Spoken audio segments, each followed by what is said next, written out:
Well, Jay, how have you guys kind of responded to obviously not an ideal 0-2 start, but how are you holding things together in the locker room? Right. So I think we have a 24-hour rule, so it's natural the next morning you're going to wake up and you're going to have that feeling in your gut. But by the time Sunday practice gets around, you got to flush it out and look forward to getting a win this week.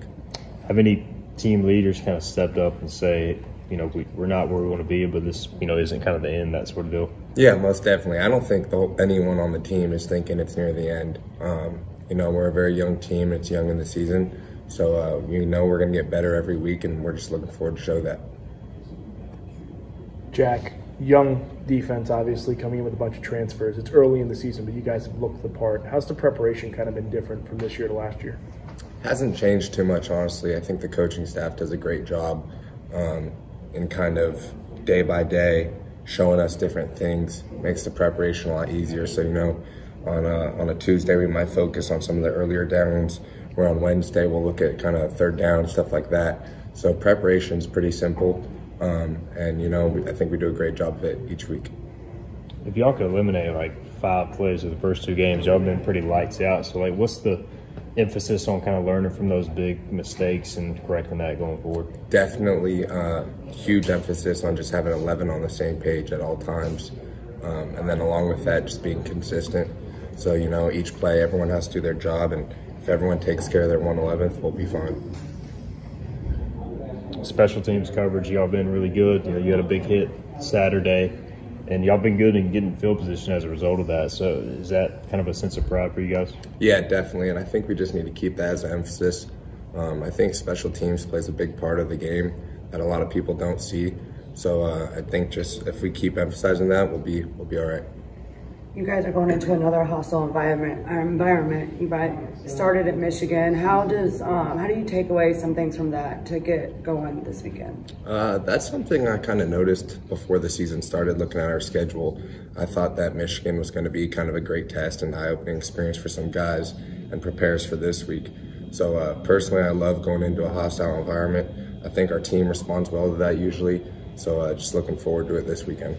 What are you seeing on film from App State offensively? What is the challenge from them? Yeah, although I wasn't here 2 years ago when we played them last, just same things, kind of stretch, more of a run-heavy team. They'll take some shots. So that's what we're looking forward to. How does Michigan kind of prepare you for that?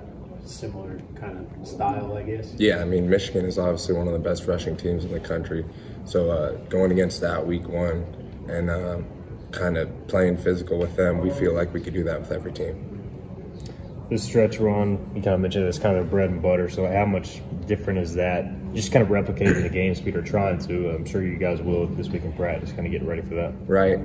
I don't think game speed is as much of a difference as it just like kind of the angles we're going to take, maybe some jobs that we'll have within our defense.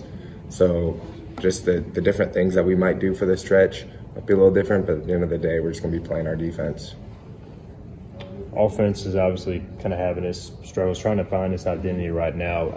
How do y'all try and support them?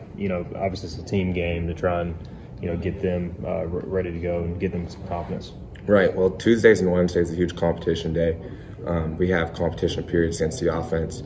So I think we make each other better during that period. And so this week I'm looking forward for them trying to make us better and us trying to make them better.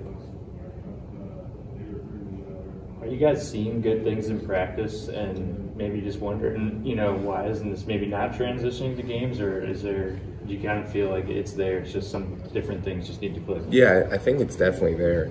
That's kind of a tricky question because obviously games, you get a lot of things that you can't practice. So, in practice, I think we do a lot of positive things. I think in the games we do a lot of positive things, but it comes down to maybe one person having their own call or something like that. So just cleaning up those things, which I think is normal for a young team earlier in the season. As we clean those up and we kind of mature throughout the season, I think we're going to be great. You had that targeting call a couple weeks ago, ejected for it, it got reversed. How frustrating was that at the moment, but then kind of getting the good news after the game? Yeah, it was unfortunate having to sit out the rest of the third quarter and the fourth quarter. And obviously it wasn't intentional, nothing like that. So that was what was frustrating for me. Is like I wasn't going out there with the intention to do that. Was very happy when it got overturned though, and I'm glad I could be out there last game for the full game. Was that just a tough spot as a player because he's in the air as well, and you're just kind of just right? And, no man's and land? I don't think a lot of people saw, but I think it was Surad was coming at my leg, so that's what made it look like I launched. But realistically, I was trying to protect myself too. But had my hands out in front, tried to protect both of us to the best of our abilities. But it's tough when you're both going full speed.